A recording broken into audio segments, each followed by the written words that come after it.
scaled from zero to almost 15 million revenue in a course of 3 years, only to then track back and say, okay, we don't want to do this product. The company has evolved completely 360 degrees from what it was before. It's gone in a whole new direction. They pivoted into a whole new arenas.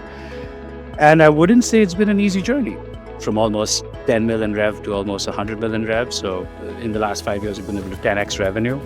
But it's been a long time coming. It didn't come just right out of the box. It didn't come because I had some crazy entrepreneurial ideas. How easy or difficult has it been to establish a global brand, right, in order to be able to attract top talent in local markets? One thing I would say is that we at the core founding team has always been about, let's just not be stuck in India, let's see the world. More than 90% of our products have been developed because I just was listening to what my clients want. And had I not taken that trip out to the US, UK, Germany, France, China, Southeast Asia, had I not done those trips and really spoken to local stakeholders, I would never have gotten anywhere.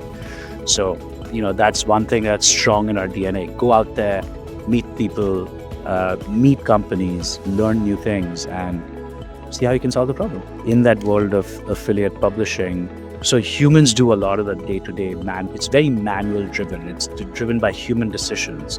The way it's designed and structured, it only allows companies to take care of the 80-20, right? The 80% of the revenue, humans can only look at that. The remaining 20% is always ignored.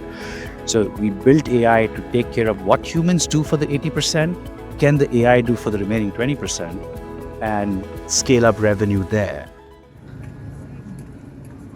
Please buckle your seatbelts because the scale of flight is taking off now. Only one startup in 25 reaches the $1 million mark in ARR. Only 1 in 250 gets to the 10 million mark. And only 1 in 100,000 ever gets past the 50 million mark. Are you losing your sleep over scaling your startup? It's time for you to join the Scale Up Flight, where we take you on a fascinating journey every fortnight with a founder, an investor, an operator, and ecosystem builder. It's time for you to buckle your seatbelts, as this isn't for the faint of heart. Hello, everybody. Welcome aboard the Scale Up Flight. This is your host, Peeyush Upadhyay, and I have the pleasure of being joined by the co-founder and CEO of Affinity, Lavin Punjabi. Lavin, great to have you on the show. How are you doing? Very well, very well. Thank you for having me, Peeyush. I'm very honored to be on something called the Scale Up Flight, which means I've kind of scaled somewhere. So Absolutely. You're in fact soaring high. Thank you. But not there yet. We have a long way to go. Right. No, that's your humility. But you've got a very responsible job because we've put you in the cockpit and you're going to walk us through what I believe has been an incredible journey. So for those of you who are tuned in, what I'm going to do is I'll give you a quick overview of who Affinity is. So Affinity was founded in 2006 by Lavin and a few of his co-founders, who I'm sure Lavin is going to talk about. But more importantly, what I'd like to do is give you a sense of what they do. So they are a hyper-growth ad tech firm that deliver innovative cross-funnel consumer engagement products for both advertisers and publishers. In fact, its suite of products include 4 ad networks. There are 2 publisher-facing SaaS platforms and, a consumer engagement SaaS product. And Lavin, you can always jump in and correct me if I'm wrong. The ad network portfolio includes mCanvas, that's the name of the first product, for top funnel branding. They have another product that they call as Vivi for mid-funnel performance across OEM and browser placements. SitePlug, which is a search product, a bottom funnel performance network for a coupon, content, typo, domain, and search placements. There is another one called Yield Solutions. Now, this is a programmatic display network for content publishers. And they have another product called AdOps One, which is an AI-based ad operations tool. Nucleus Link, an automation platform for commerce and affiliate publishers, and Opinory, a consumer engagement product, which I'm sure Lavin is going to talk about. So a plethora of very, very robust products in their suite of offerings. Lavin, I'm sure everybody is like, hey, can we hear more from Lavin? So I'd let you dive in here. And Sure. I would want to start off, Lavin, by You going back 18 years when you actually co-founded the company with your other founders, what actually motivated you to start Affinity? Could you walk us through that journey? Yeah, no, absolutely. So, as much as you've got most of that story, right? Some corrections. I actually didn't found the company in 2006. It's funny, I was actually the first employee of the company, not the founder. Oh, So I'm actually an entrepreneur by accident. More like I was just pushed into it and said, "Hey, do you want to do it?" And I'm like, "Sure, happy to, be the entrepreneur in residence, right?" So I'll give you the backstory. So it was 2004. I graduated from college in Mumbai, uh, business degree. I'm like, okay, well, I found a job in the internet space, basically online. Uh, think of it as I was selling online ad space for a very small niche website. And while I was working on that project, I struck upon the ad tech industry at this company, this first company I was working with in Mumbai. They're a big, large digital ad tech company now, but back then they had zero presence in ad tech. They were relatively early. Got in there, worked there for 2 years, and then my boss at that point said, I'm going out and founding my own company. We're going to do the same thing, and I'm going to own this instead of right. some other company owning it. Do you want to come with me? This is 2 years into my job, and I'm like, sure, what have I got to lose? This is the time in life when you do silly, stupid things. Well, let's just be silly and stupid. I don't have to, I could take the risk of just, taking home lesser income, trying different things, but this would be something that I founded, right? No, although I was not the founder, I was the first employee. From there, we began our journey. But 4 years later, the founder's like, hey, I don't want to run this baby of mine anymore. I want to go back to where I came from because I don't know what happened, but he's like, go. And then, so at that point, the investors of Affinity are like, hey, Lavin, uh, there's a gap in the CEO position. Do you want to, you want to run this? Do you think you can do something in ad tech? Do you think you can really take this forward? And I was like, sure. I'll place my bets on that. And 14 years later, here we are. Uh, the company has evolved completely 360 degrees from what it was before. It's gone in a whole new direction. It pivoted into a whole new arenas. And I wouldn't say it's been an easy journey. Uh, Another thing you mentioned in my introduction was, we've had some really fast growth. Yes, in the last 5, 6 years. The years before that, we were stumbling, falling, bruising ourselves, learning, just going through the usual entrepreneurship grind to try to figure out what sticks. So it hasn't been an easy, light. I would say it's definitely been a fun journey. Right. And I wish in hindsight now, there's so many things I could have done differently. But I think it's also that tumbling, falling that's made me smarter and more resilient today than before. And so we know how to place our bets better now. Cool. I'd say in the last 6 years we've been placing really good bets to the point where we're now been able to scale from about 100 employees to 500, almost 500 in the last 5 years.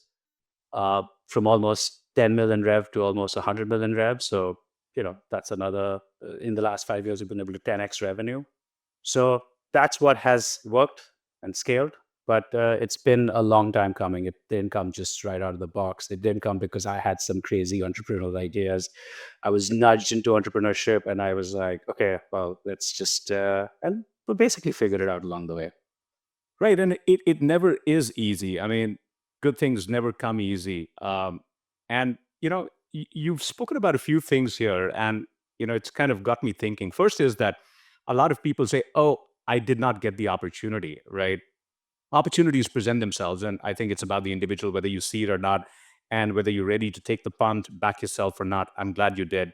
And here I am talking to the not the co-founder, but the CEO. I mean, also the co-founder of Yeah. $100 million ARR company. That is phenomenal. This means I've arrived as well, right, in my podcast, Lavin. Terrific. And I think second thing that I want to touch on here real quick is that you you're never in that steady state. You're never in that high growth stage, without falling, stumbling, getting hurt, bruised, battered, right? You got to go through that process. So, Lavin, very early in our episode today, I'm glad that you gave us certain nuggets, right? Which I think early stage founders are going to find super, super compelling. All right, terrific. So this is how Affinity happened to you, right? You landed a Yep. CEO job, and clearly you earned your stripes, for your investors to say, hey, buddy, you're ready to do this. Talk to me about it, right? Like you said, the product looks very different, the entire suite of products to where you started from. That's right. How did you go about determining what you were looking to build? I mean, did you go through an elaborate, addressable market study, the TAM study? How large was the market? What was the play? What were you looking to solve? Talk to me a little bit about that. Sure. I mean, I think that's also been the product journey, like what product should we go out to the market with, has evolved at least a few times till this current iteration. So we started off as a domain parking company in 2006.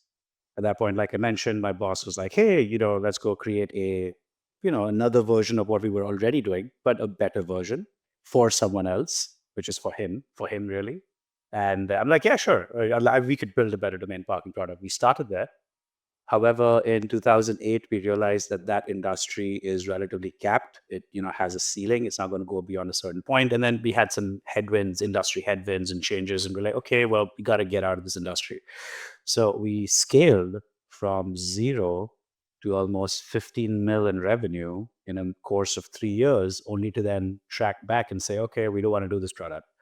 And that was very hard to revenue making product, making profits, but and just so that just like the journey began with us getting some seed funding from our current investors who are still investors on our on the board.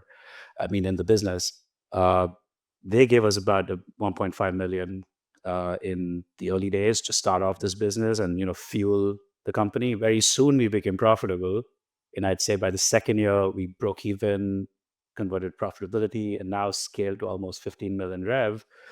And, at that point, we made this very tough decision of saying, okay, we don't want to be in this industry. Let's pivot.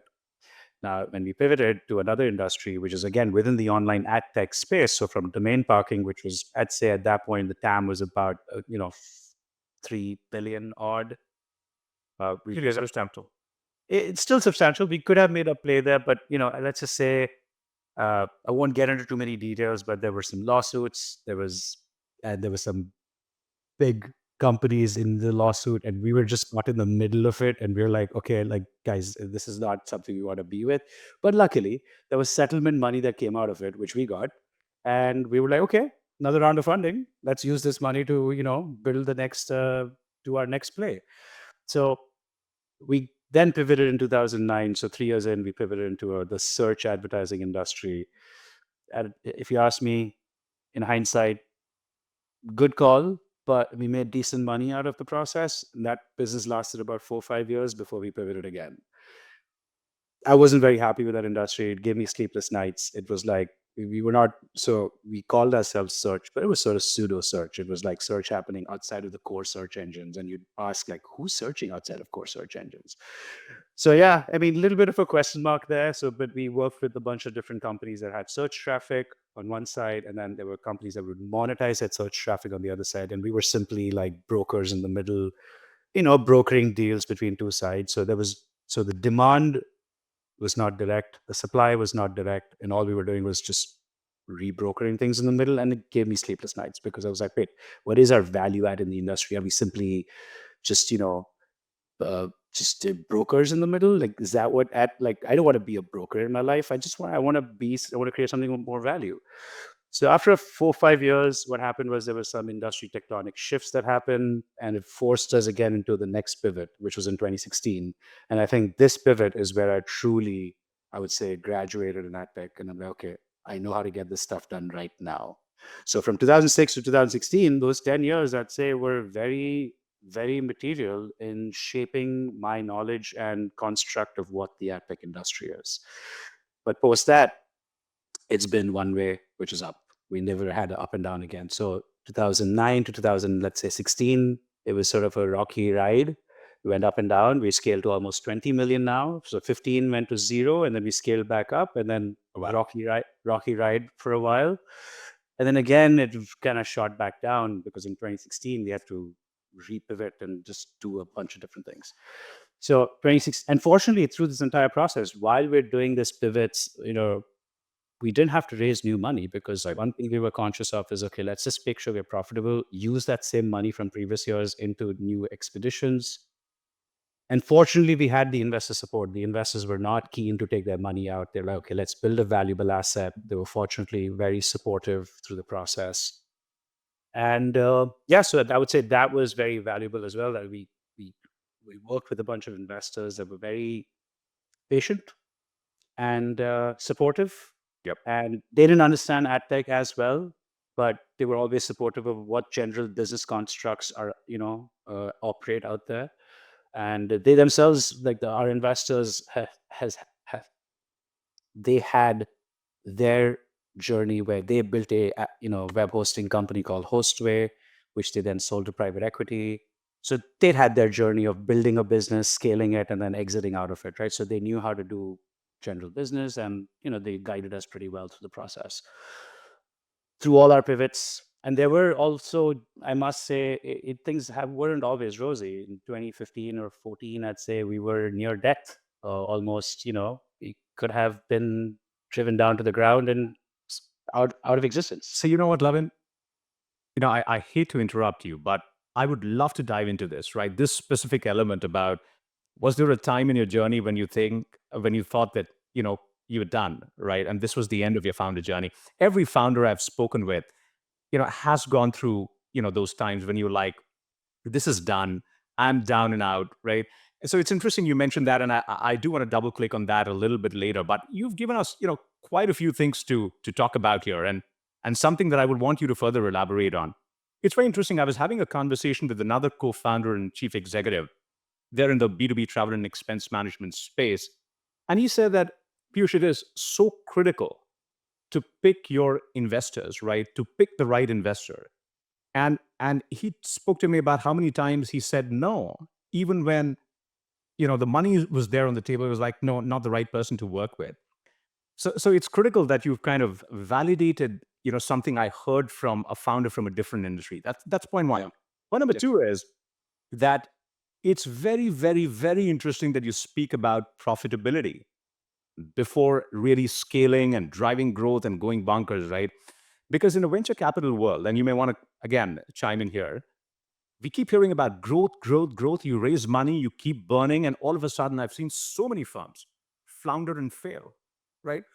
Because And I've seen that too. I've seen that in my time in AdTech. I saw so many companies come in with big splashes, doing big things, and I was like, wow. From the outside, it looks really flashy and beautiful, but 3 years later, 5 years later, they're out of business and it's all out. So I mean, I've seen that too. Yeah. Uh, but what were you getting to? So Sorry. let me ask you this. Yeah, the question that I had for you was, did you consciously make this decision that you wanted to be profitable first? You wanted to build that kind of business and then probably expand and look at, other avenues of expansion. It could be international expansion, and I would want to talk about that. Was that a conscious decision? So there's actually a few factors at play here. I mean, I wouldn't say there's a secret formula to, like, should you burn or not? Is that really a call that an entrepreneur or the founder can make? Sure, to a certain extent. But Piyush, when we were doing our pivots, we were entering into areas that already existed, or industry that already existed. When you're entering into an industry that operates, currently is, you see players there making profit. When you get into it, you start making profit slowly and steadily. But my point is, you burn money in industries where you're relatively creating something brand new. You're disrupting a whole new industry, like what Uber did, right? There was no concept of Uber, but then for them something to scale and get into a brand new vertical. When you're creating a vertical or you're creating a product, a brand new industry breaking product, that does require investments. And we've seen that actually. We've experienced some of that right now, where when we've created some new novel products, it does come with a certain amount of burn. Yep. Fortunately, we as a company are profitable, and we don't have to we're leaning on our previous profits to actually invest in these new products. Makes sense. So fortunately, we have profitable business that's funding all our new products and investments, as opposed to us raising money for it. So that's the case for us. But I'd say for other founders out there, there's no secret formula. Profitability, hey, I'd say the biggest advantage we had as a company was, yes, going after profitability. Now, the thing is, going after profitability and going after sustainable growth are two going after profitability and going after, crazy innovation are two not necessarily, they don't always coincide. It could be opposite directions, right? So what we had was we always balanced our profitability with our new investments. And so we just kind of paced things a little bit in such a way that we never take money from the investors, but let our profits fuel everything. So to a certain, sometimes we've been also restricted by that. So it's not necessarily always good. So having access to very conscious capital from good investors is amazing. And having an unending tap of that would be beautiful. But we all know that that's not necessarily true. And it can be tough. But I've seen some founders do it. I know founders who've raised up to round K or round L and still are not profitable, which so they've got something good going for them. But yeah, for us, that's not been the journey. For us, it was always about profitability. We were always profitable. And like I said, we approached near death in 2016, where I could see that we're now going to burn. And fortunately, we had previous year's profits to, support that. But also we cut too close to the bone. By that, I mean, it almost cut our nerve to death because we were like, at that last 500K, we're like, okay, who's going to fund this 500K? So because I could see the revenue going down, Yes. but I could also see our new bets play out, but the new bets were taking time to really grow. So we were at that cusp where the core business is dropping really fast. The new business is taking time to pick up. And in this process, there was a 500K gap. We were like, 500K USD. We're like, okay, wow. Should we take a bank loan? But the bank's not going to give us any money when you're dying as a business. And so we lean back on our investors. They're like, guys, we need this, but we're not going to take this as capital. We want this as a loan. We will pay it back, and we're confident we'll pay it back in under 2 years. But you need to trust us. So it was not equity; it was debt. We took debt from from our core investors, saying, "Okay, don't give us equity. We want debt." Okay. And we took that 500K debt. And fortunately, if you ask me, at that moment, my back was against the wall. I was like, okay, if this doesn't come around, it's over. It's over, right? And okay, with that also goes my entrepreneurship journey goes to the dogs. And I'm like, okay, it is what it is. But listen, I can see it. I can see the telltale signs of this new business. It's going in the right direction. It is scaling up. Let's just, I just need to show this to the investors. They saw it. They believed it. They're like, okay, fingers crossed. Let's dive in. So this is a thriller. This is a thriller, blockbuster stuff, and this is what we're talking about: scale of flight. And I love the way you describe it. Right? It's almost like plane. It doesn't have enough runway, and you're like, oh man, I'm gonna smash into this wall. Yeah. And then Lavin finds a way to maneuver it and take it back up in the air. So that is phenomenal. It gives me goosebumps. Talk to me more about it. So fortunately, so funny as it sounds. So, I'll zoom in a little bit into this moment because, it's very still fresh in my head. So 2016, at this point, we were working with this industry called domain parking still, but, like it as an ancillary business, somehow we were supporting this domain parking industry. What was happening is we were getting traffic on our servers. And we were like, okay, well, our core business is dead, but this traffic is still coming into our system. What can we do with it? Sure. So we started zooming into the detail. Now, one important thing I must say, another insight for any other entrepreneur out there, we were and are and will be always data obsessed. Data, data, data. Like people will lie to you, but data won't. So what we went after, so I started looking at the data because I was seeking help from all my commanders around me, right? Okay, what can we do? What should we pivot to? And so no one was coming up with anything valuable. I was like, okay, wait, this domain parking industry, we've been working with them for the last 10 years. They're still sending us a lot of traffic on our system. We can't monetize it today, but let me just look at what's coming through. So I sat down and started looking at all the log files of data, like literally like trying to find a needle in a haystack. Yep. Or trying to find that little piece of gold in there, right? And I found it by looking at, it seems like there are people entering typo domains. So what that means is really like someone entering, like if I ask you, Peeyush, tell me how's Marriott.com spelled? Like really? Mariott.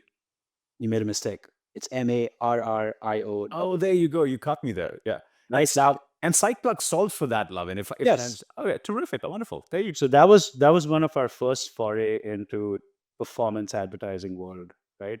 So we saw that, okay, the Marriott, well, it's, and I'm like, wait, it's human to err, right? You know that phrase, to err is human. And I'm like, people are always going to make these mistakes. Like, as long as humanity's around, they will keep making these mistakes. Sure. So I'm like, okay, what if we actually auto-corrected that typo domain and took it to the correct website, Marriott? Now, for Marriott, if you ask me, as a marketer, if I'm a CMO of Marriott, I'm looking at, I spend money on TV, print, radio, and all these different, places to make my brand become visible. And Piyush, you just made a spelling mistake on that. So the moment of truth arrives where you're like, okay, let's go to Marriott. You go to the website, you make a spelling mistake, boom, you end up on a page which is not Marriott. Yep. But a page filled with ads from competitors because, let's just say some big tech companies do this, right? They power pages of ads for typo domains. And there were ads from Holiday Inn or other hotels. And, it says, well, maybe Holiday Inn is not the right example, but, other competitors competitors to Marriott show up there and they say 20% off, 50% off. And you're like, yeah, sure, let's go there. So about 30 to 50% of the users actually slip away into the competitive space or just get lost or confused and forget about it. Another 50% may correct the domain name and actually find the correct space. Right. But we're like, that moment is a golden moment. It is a purchase moment. It is someone who has a very high intent to go to Marriott. So let's just make sure we go to the correct Marriott website. And could we do that? Yes, we had the capability of making sure that user was redirected to the correct Marriott. Now, we went to the first advertiser and told them, hey, advertiser, Marriott, guess what? There's all these, we looked at the data and saw that now there's about, 5,000 typo domains of Marriott out there. Oh, goodness. And if Marriott had to try to even correct that problem, what they would have to do is they would have to file a lawsuit against all of those 5,000 domain names. And that process is called UDRP. And this process could cost them between $5 or $10 million with no with 50% certainty that they would get access to those names.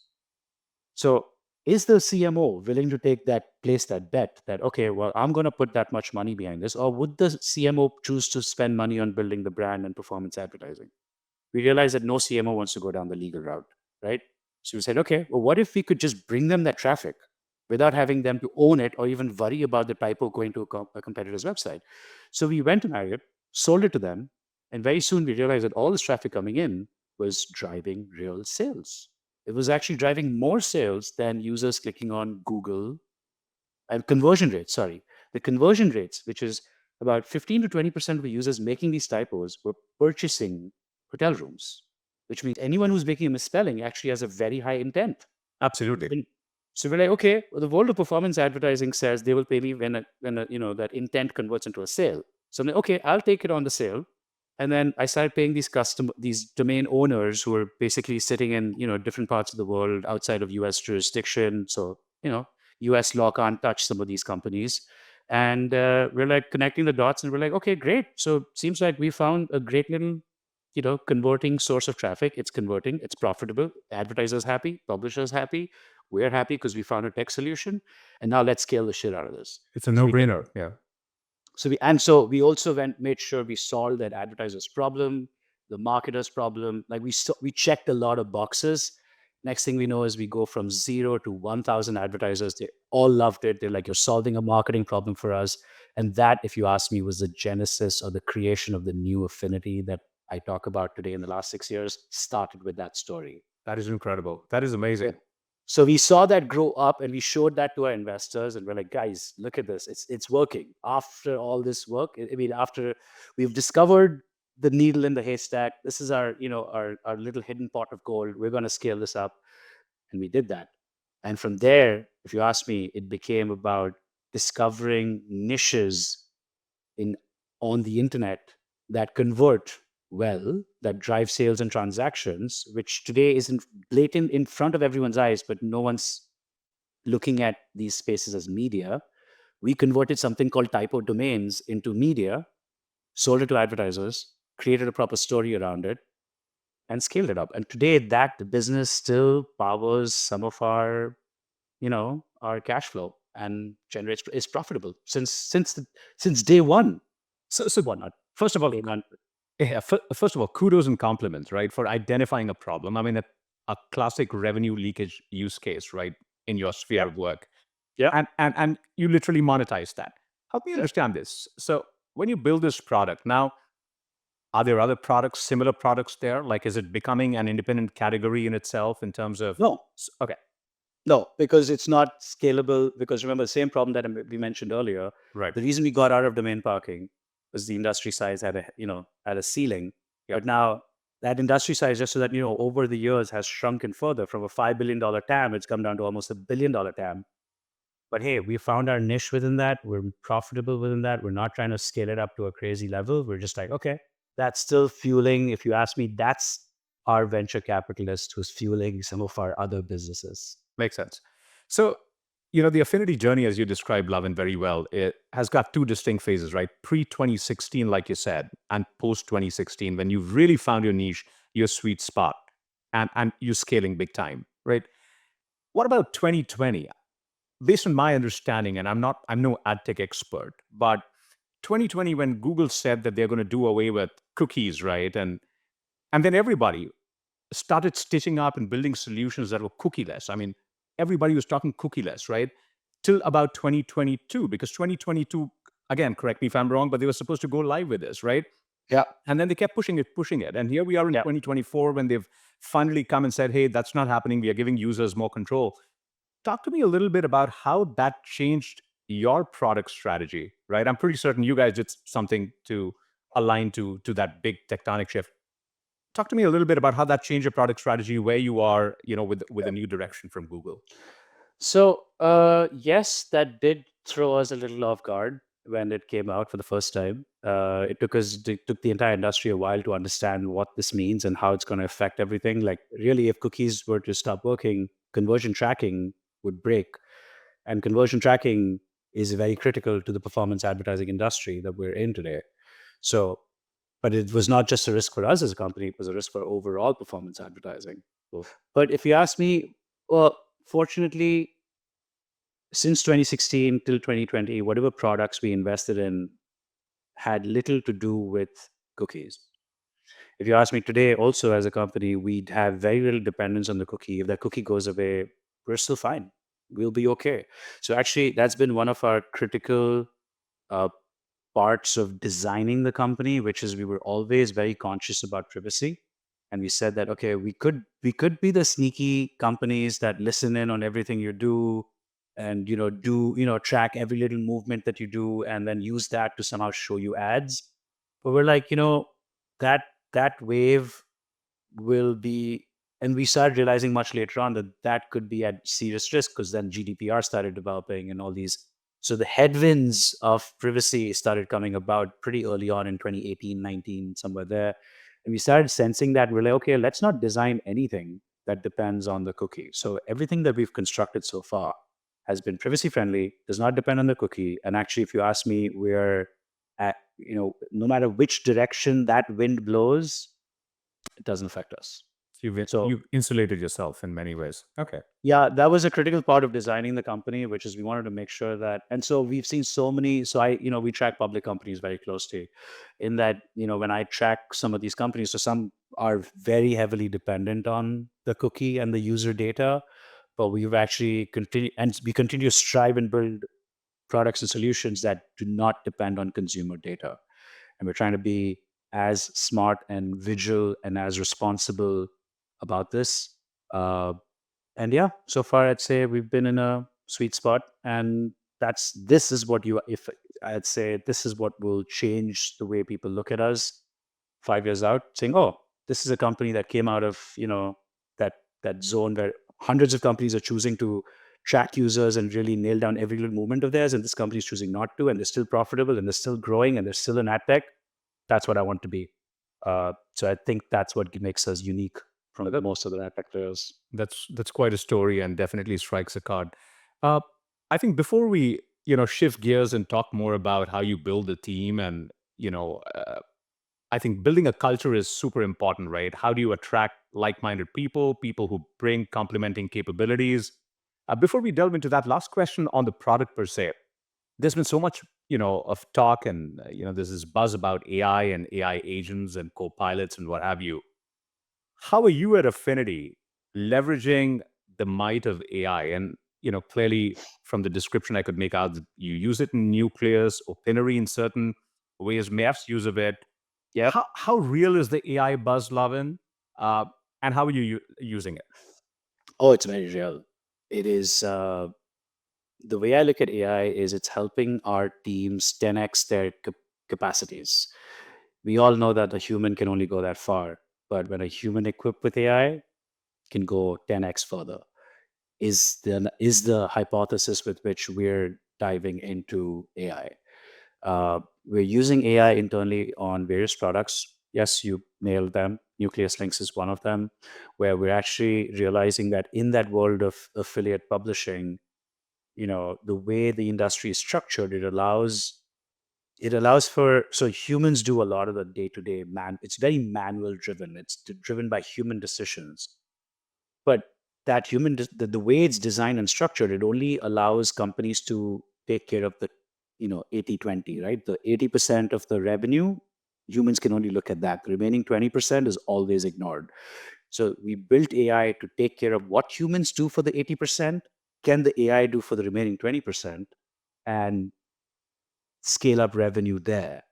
And so we designed it, put it to test, have been fine tuning it over time, and I think is only getting sharper and better. Results that we've seen with most of our publishers, we've been able to help some clients grow their revenue by about one in particular, one client out of the US now does $5 million more in new revenue every year just because of our software. And and that is a significant percentage uplift on their, I'd say double, it's over 20, between 25 to 30% more revenue because of our software and because of the AI. So I'd say that's a direct correlation. AI is helping this company, which is using our software, derive $5 million more out of their advertising revenue. So would it be a fair statement to, that's wonderful. And would it be a fair statement to make that your product teams are looking at all the products, right, that you currently have, the feature sets, and say, okay, now I'm able to do so much more because the technology is there. I'm able to do this, right? I'm able to apply generative AI here and, Yeah. and do something better. So are your product teams consciously doing that? Yes, absolutely. So we're actually doing this at two folds, right? One is a client facing. So we use AI in our SaaS products. So as a company, we have two themes of business. One is an ad network business, and then there's a SaaS, publisher facing SaaS business. So in the publisher facing SaaS business, we are using client facing. There are AI functions and tools that we're making available. But outside of that, we're also using AI in the network business more internally from an operational perspective. For example, when an advertiser comes in saying, "Oh, I want to spend $1 million. Where should I spend it?" We have so many different ad networks. We've got mCanvas, VV, SitePlug with so many different types of media touch points. How do you do a media? How do you media plan for something like that? So we're making AI. So today we went back and started doing some. We identified various projects that AI could help us solve. One such problem was media planning or like media buying. What should that plan look like? If someone wants to spend $1 million and wants a ROAS of, let's say, 10x, how can we drive it? What media channels internally would drive it?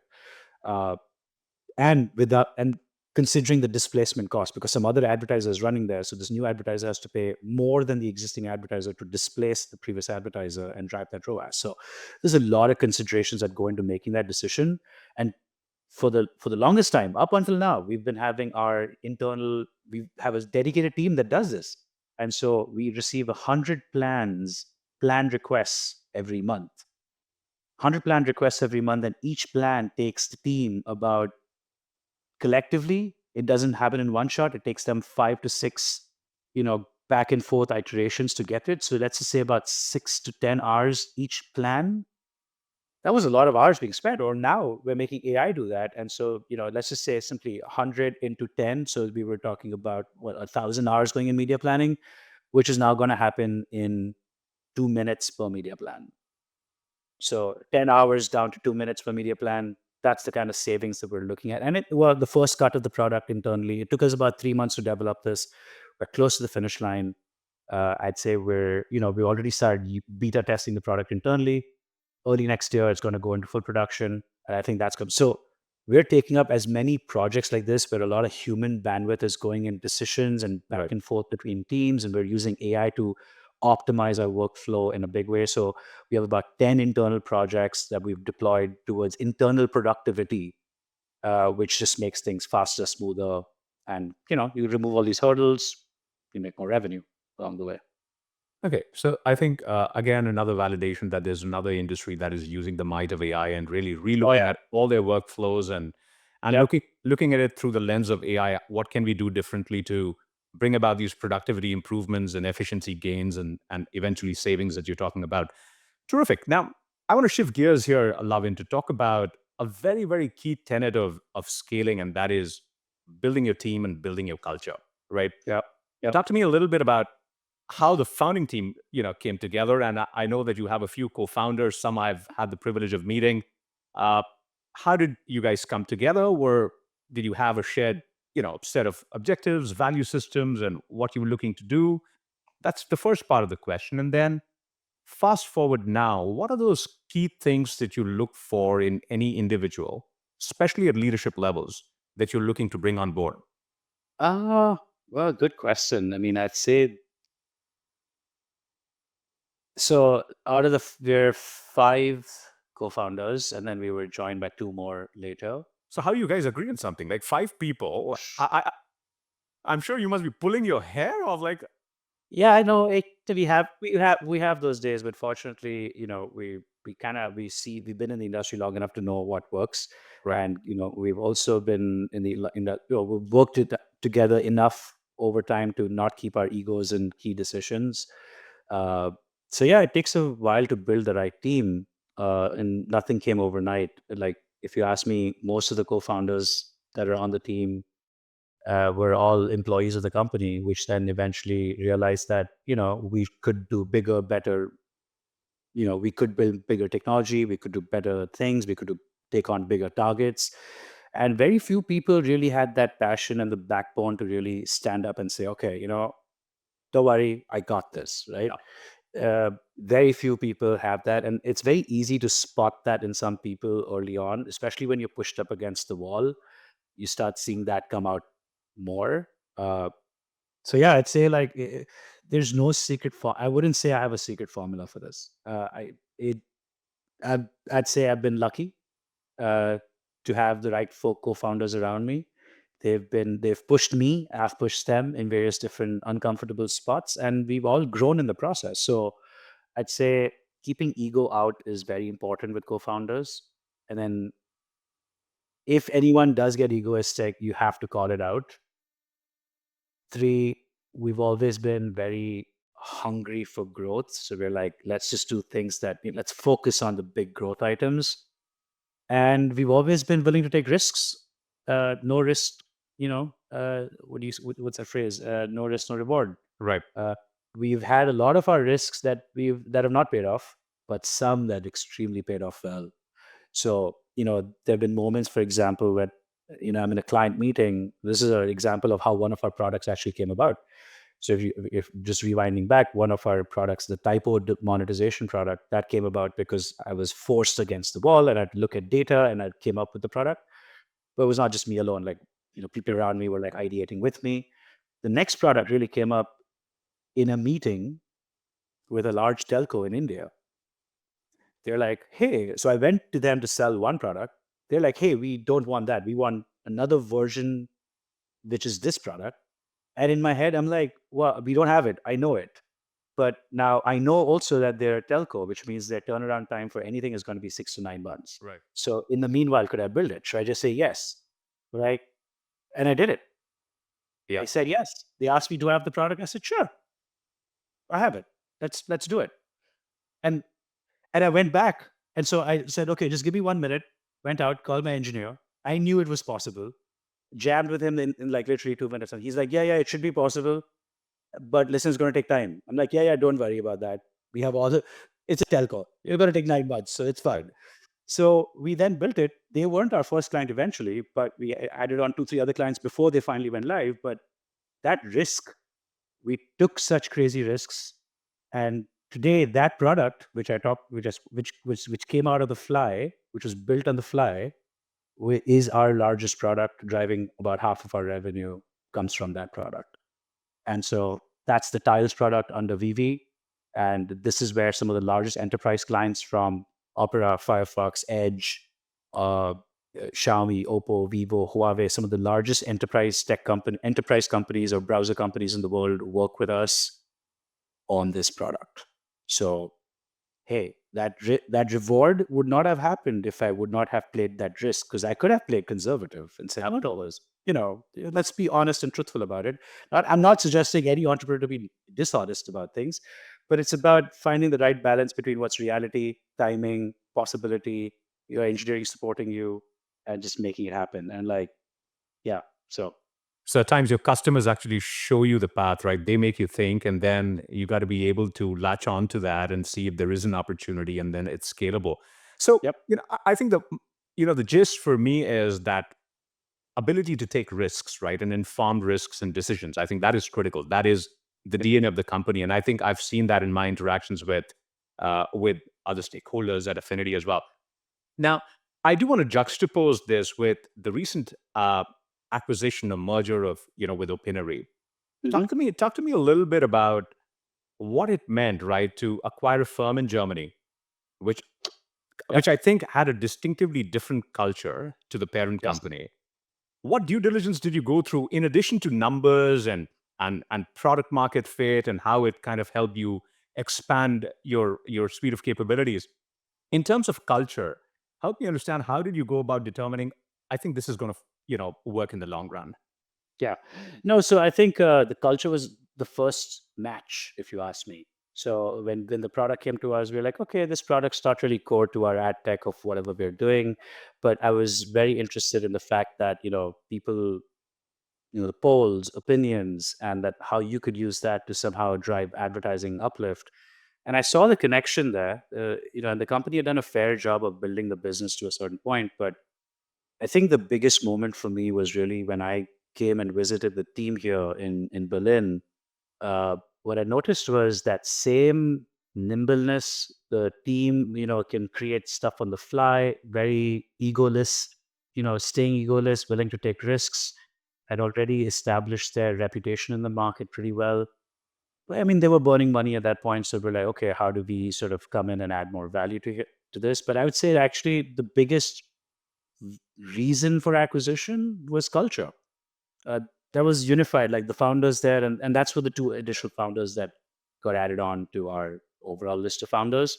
When we acquired Opinity, we were very happy to bring Pia and Korn on because we saw that same passion, drive, egolessness to really and to innovate and to push the boundaries. And they wanted to do this globally, not just in Germany. And we're like, we'd already done a lot of business globally by then. So we're like, okay, well, come on board. We have an ecosystem on which we could make this happen. And the partnership has really worked out. Not just that, not only did we get a new company, not only did we get a new product, we also got a whole new base here in Berlin. So that team has helped us grow lots of our other products.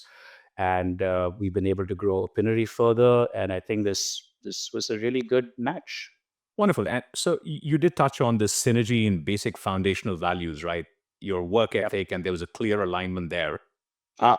What about decision making?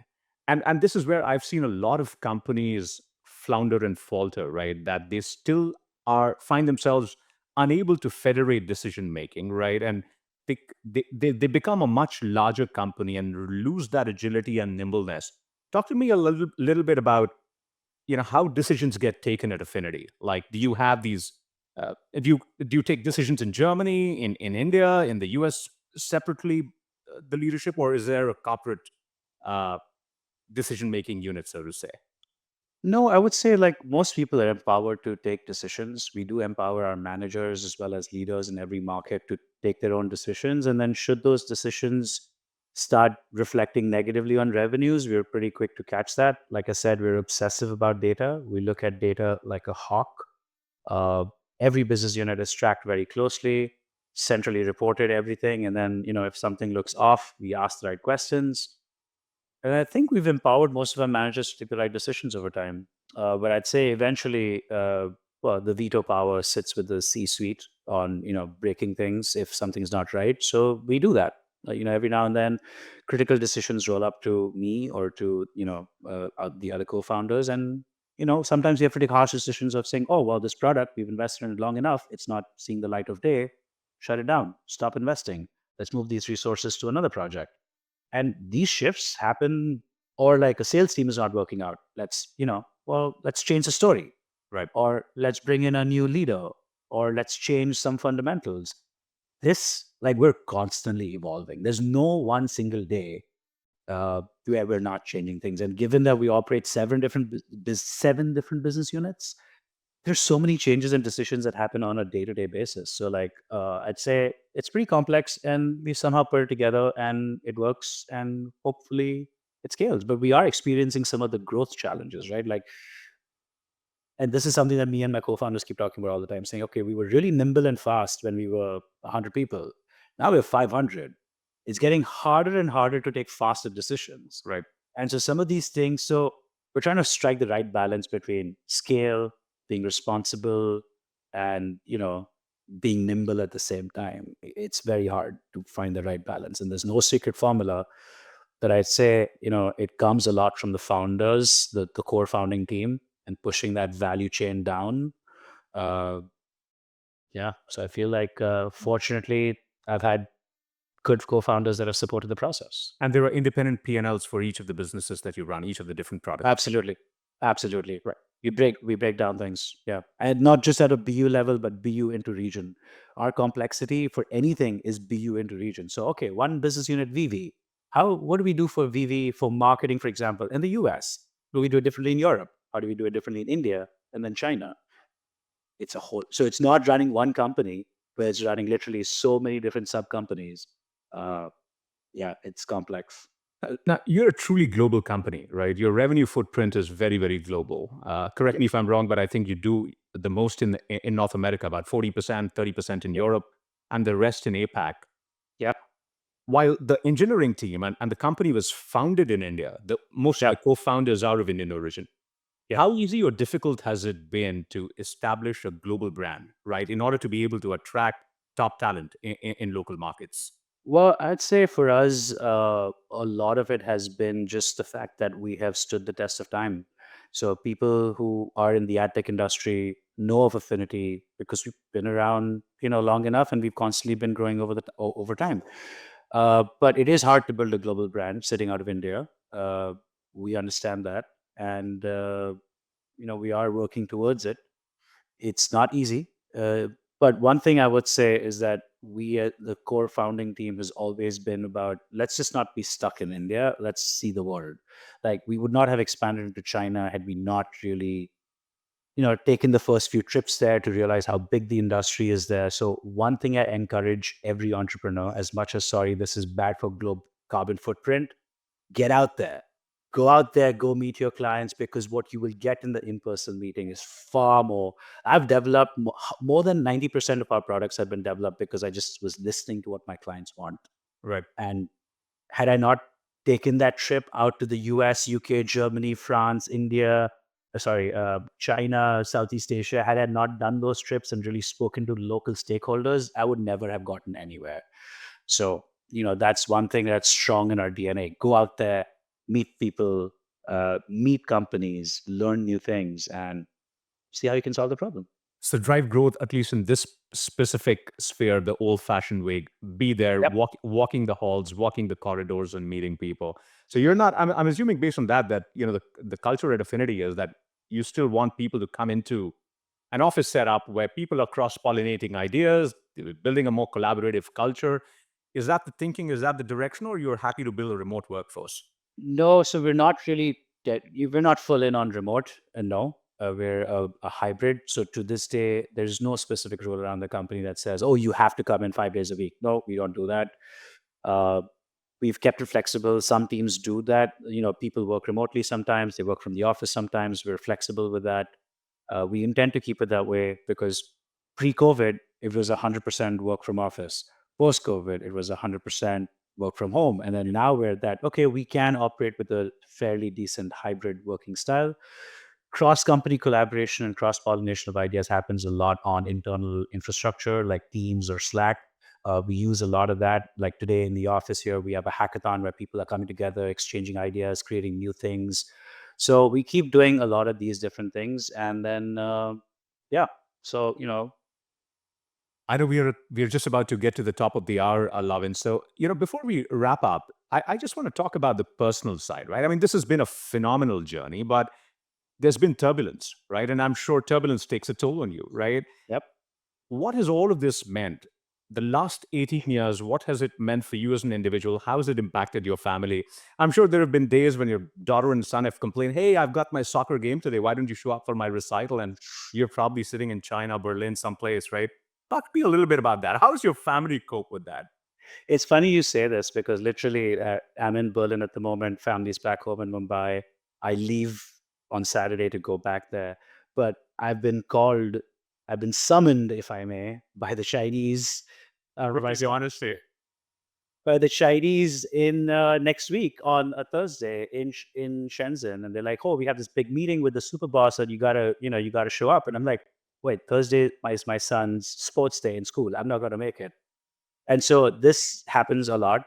I just have to strike a right balance. In this specific instance, I have chosen my son over flying to China. And I said, okay, well, I can do a video call. I'll give you the time. I'm sorry, but I cannot be physically available. So I do have to strike the right balance. And well, last year I was 6 months on the road. This year I've reduced that down to 3 months. Fortunately, that's been supported by me hiring leadership across the world. So that's helped me. And you've helped us with some of that, Peeyush. Thank you for that. But yeah, so I think, it is hard with the family. You just have to keep it honest, keep it open. And I tell my wife and my kids, whatever the story is, which is if I have to go, I got to go. But if it's avoidable, of course, I try to avoid it. So let me ask you this, and I would ask this question to your wife if and when I meet her, separately. But what could you have done? What could you have done differently? In fact, like any regrets? Any you think you could have managed work better? And No, I mean, there's always learnings from, life. But I wouldn't say, I mean, I really, at the current moment, I do wish I could spend more time with my son. He's 5. This moment's not going to come back again. Right. So I am retuning work and changing expectations for people around me to not expect me to be around all the time. And yeah, I guess I've done a better job this year than last year on spending time with family, and I continue to invest. I will continue to invest more with family time as well as my personal self, because mental peace and the physical health has to be in fit. Has to be in good shape too. So I have spent a lot of time on myself this year in being calmer and in being more fit and in spending more time with the family. So you have to strike the right balance. Unfortunately, I would say I have the luxury of doing that a little bit now versus 10 years back. And luckily, my wife was there during the hustle. She's seen me struggle, with my backs against the wall, and she was the biggest support system when that was happening. She's like, "Listen, don't worry, you'll get past it. Just trust yourself. got your back. Yeah. So from there to now, so fortunately, I could say I can rest a little bit more now than 10 years back. But yeah, it's been, you know, you have to the family has to give you space to explore these things. And fortunately, my wife and kids too, my wife and son too. I'm glad you've been able to strike that balance. And like you said, you're better every day with every year, and I think that's what is super important. So, Lavin, give us that punch, in your closing. Any closing comments? There are lots of early stage founders, who are going to be looking at us and listening to this podcast. Any closing comments? Any piece of advice? And this could be both personal or professional. Yeah, I'd say like go after conscious capital always. Uh, l- be obsessed with data because your hunch will take you that far, but the data will take you even further. Uh, take risks, very critical being an entrepreneur. You cannot be on the side of being cautious. It depends again. Depends on what the moment is, but take risks. You will lose some, and we've lost some big deals too, but it's helped us win a lot more. Um, yeah, I'd say some of these would be tips and tricks. All right. All right. So these are the golden words from a risk taker and a data believer of $100 million ARR company, which is growing by the day. Lavin Punjabi, thank you so much for joining us. It's been such a pleasure. And yeah, I look forward to meeting with you in New York soon. Yeah, looking forward to it, man. If you're listening to us on Spotify, Amazon, or Apple, if you like the content and what we're talking about, please go and hit those 5 stars and leave us a review. That goes a long way. And if you're watching us on YouTube, then please like and subscribe. And that way, you can be absolutely assured that our content reaches you and we follow you along, our journey. And we hope to bring to you more founders, more ecosystem builders to talk about their scale-up pursuits. Thank you for flying with the Scale Up Flight. We hope you'll join us again soon.